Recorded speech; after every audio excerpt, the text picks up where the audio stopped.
gurizada, beleza? Meu nome é Tomás, sou economista, doutorando em economia e sejam bem-vindos ao canal Agenda Republicana. Se você ainda não é inscrito, considere aí se inscrever, divulgar para os amiguinhos, lembrando que com 1000 inscritos a gente está fazendo o nosso próximo Q&A, o próximo vídeo de perguntas e respostas, vou responder o que vocês mandarem. Hoje eu vou ter que falar sobre o Marcos Lisboa e não exatamente do jeito que eu gostaria de falar, talvez alguns já estejam sabendo da polêmica que teve com a última coluna dele. Me viu obrigado a comentar, já que esse canal claramente foi inspirado no Marcos Lisboa, uma referência bem óbvia que eu coloquei até no nome. E pra gente começar nossa conversa, eu só peço uma coisa: a partir de agora, menos emoção e mais razão. Então, qual foi a polêmica? Ele escreveu uma coluna chamada Luther King e o Fuso Racial, na Folha.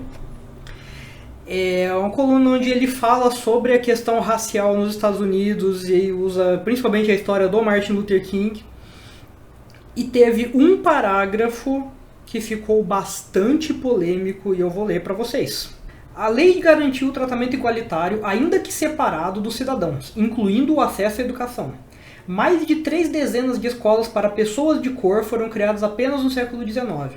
Elas eram responsáveis desde a alfabetização e a formação de professores até a universidade, com ênfase em direito, medicina e engenharia.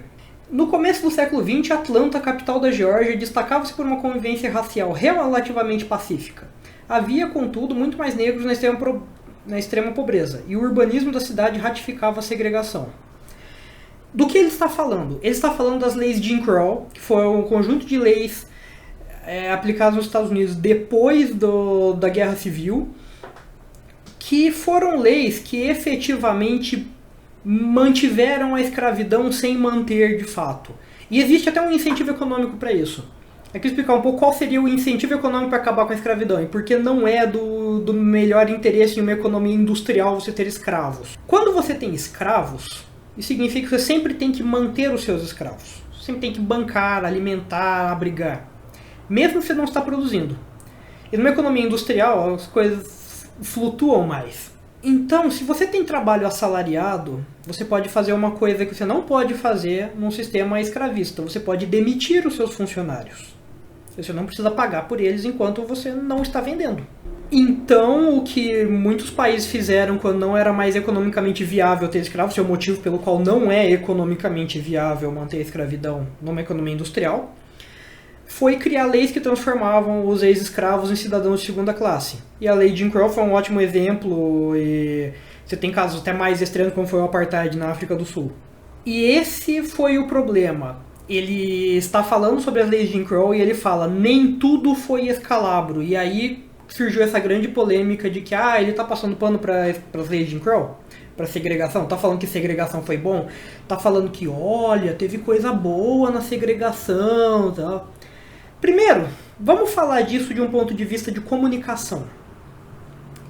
Deu errado. Não foi uma boa ideia ele escrever isso. É um fato que quando você veicula uma mensagem, essa mensagem não é mais completamente sua. Ela está aí para as pessoas interpretarem, elas vão interpretar das formas mais variadas possíveis. Vão ter algumas pessoas falando, olha, não foi bem isso que ele quis dizer, ele está apontando que isso e aquilo. E outros falando, não, o que ele disse foi isso mesmo, ele está tentando dizer que tem coisas boas na segregação. Faz parte do discurso. Então, quando a sua comunicação falha, quando muitas pessoas interpretam de uma maneira negativa, você tem que aceitar uma responsabilidade de que deu errado. A sua mensagem não foi boa. Então, vamos partir disso.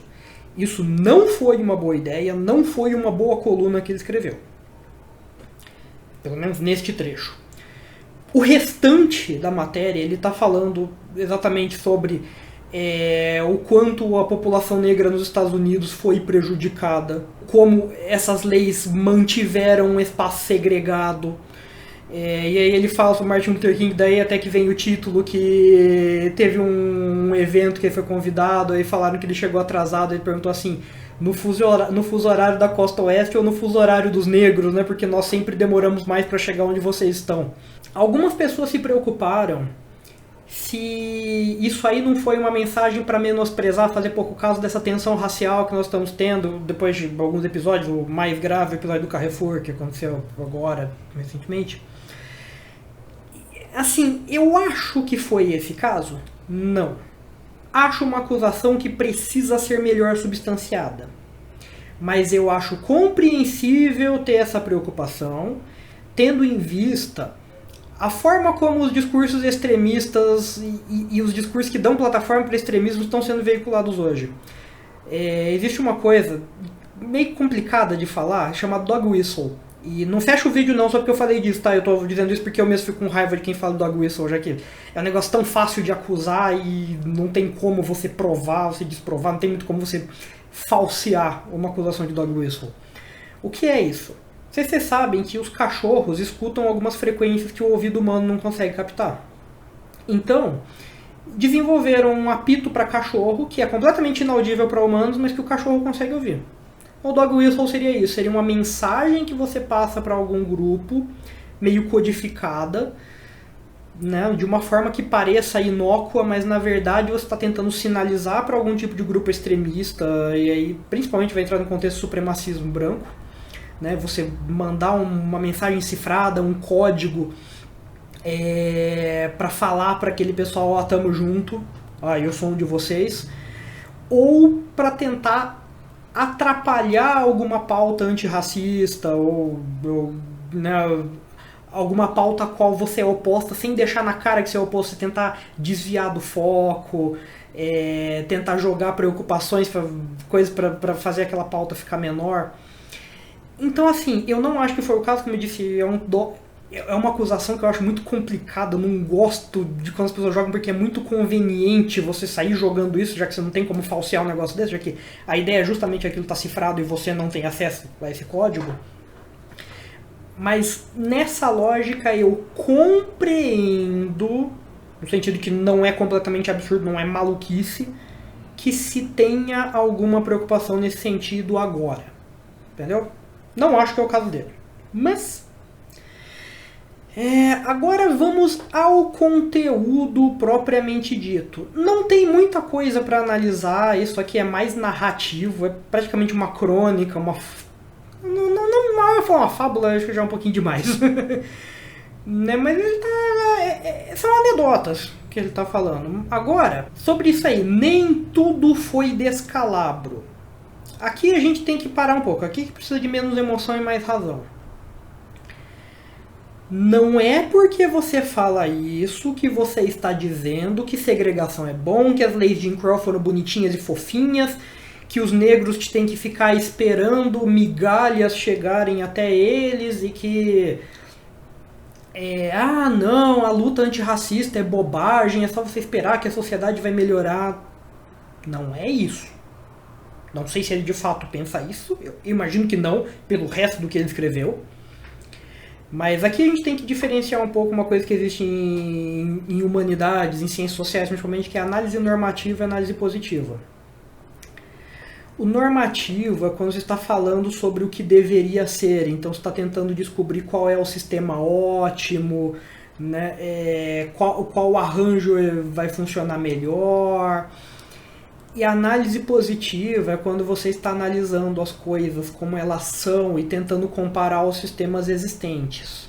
O que eu acredito que ele queira dizer, e aqui eu estou fazendo, né, um pouco de caridade interpretativa, comparado com outros sistemas pós-escravistas que nós tivemos ao redor do mundo, as leis de Jim Crow não foram tão ruins assim. Continua sendo algo horrível. Algo que felizmente nós conseguimos derrotar e ainda caiu tarde demais e que tem problemas até hoje. Mas, comparando, por exemplo, como que foi o sistema pós-escravista brasileiro, o que a gente fez? A gente colocou várias leis para inglês ver, a expressão até surge disso, né? Eram leis só para dizer para a Inglaterra, a gente vai acabar com a escravidão, tá? Um dia a gente chega lá. A gente vai fazer um monte de lei que não serve para nada, até que em um momento a gente teve que abolir mesmo, e o que a gente fez? A gente despejou os negros, sem política alguma, e ainda por cima a gente começou a trazer imigrantes brancos para preencher os postos de trabalho que eram antes feitos com trabalho escravo. Ou seja, a gente excluiu das duas formas a população negra. Eles não tiveram nenhuma política para conseguirem se educar, se reinserir no trabalho livre, né, conseguir educar a próxima geração, e ainda não tinham nem esses empregos, porque a gente começou a trazer os brancos, né, já que isso é bem documentado na historiografia, que foi uma política de embranquecimento. Então se pode argumentar que nas leis de Jim Crow, por mais que elas tratassem explicitamente os negros como cidadãos de segunda classe, pelo menos trataram como cidadãos e não como párias. Então, nesse sentido, nem tudo foi descalabro. Elas conseguiram criar instituições que, de alguma forma, inseriram esses negros e permitiram algum tipo de oportunidade, mesmo que fossem desiguais. Eu entendi que ele está argumentando nessa linha. Aí você pode criticar isso, por quê? Porque, para mim, as leis de Jim Crow tiveram um impacto ambíguo. Elas podem ter criado essas condições materiais que ajudaram um pouco essa parte mais de classe, né? Ajudaram um pouco na redução da pobreza, mesmo que de uma forma desigual, né? Comparado, por exemplo, com o que a gente fez aqui no Brasil, ou em outras ex-colônias, né? Mas ela criou essa segregação. Tanto que o problema de raça nos Estados Unidos, diferente daqui do Brasil, não é tanto um problema de classe. Tanto que a mítica figura do negro rico, que alguns colocam, por exemplo, quando a gente vai discutir cotas aqui no Brasil, ela é mais presente nos Estados Unidos. E lá existem claramente dois circuitos, mesmo entre a elite. Existe a elite branca e a elite negra. Esses dois circuitos jamais se encontram. Tanto que lá, pô, até hoje tem filme de branco e filme de negro, igreja de branco e igreja de negro. Então você pode dizer que até que ponto isso ajudou os negros a se inserirem melhor? Porque os Estados Unidos têm mais mobilidade social que o Brasil.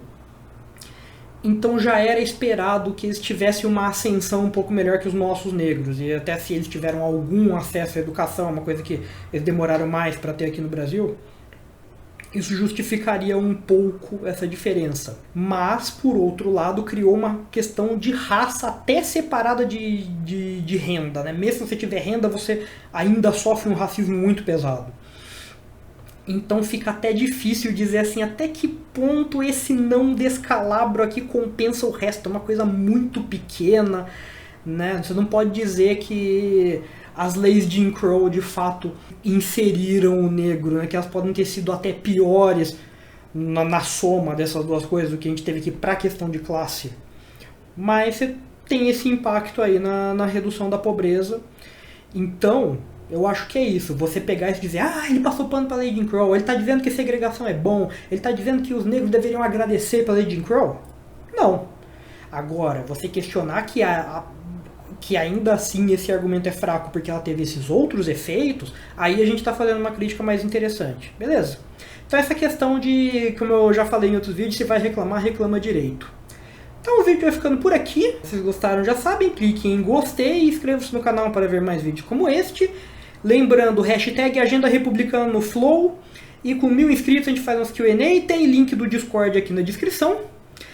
Como vocês já sabem, vai ter vídeo quando tiver. Vocês sabem que é mais ou menos assim que funciona aqui. Pedi um feedback pra vocês. Primeiro do cenário, eu tive um comentário aqui do vídeo passado que...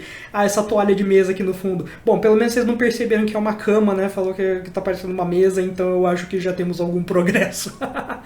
E no vídeo anterior eu tinha colocado música, nesse vídeo eu não vou colocar. Digam aí o que vocês acharam da diferença, o que fica melhor eu colocar ou não. E é isso aí, no mais, valeu, falou!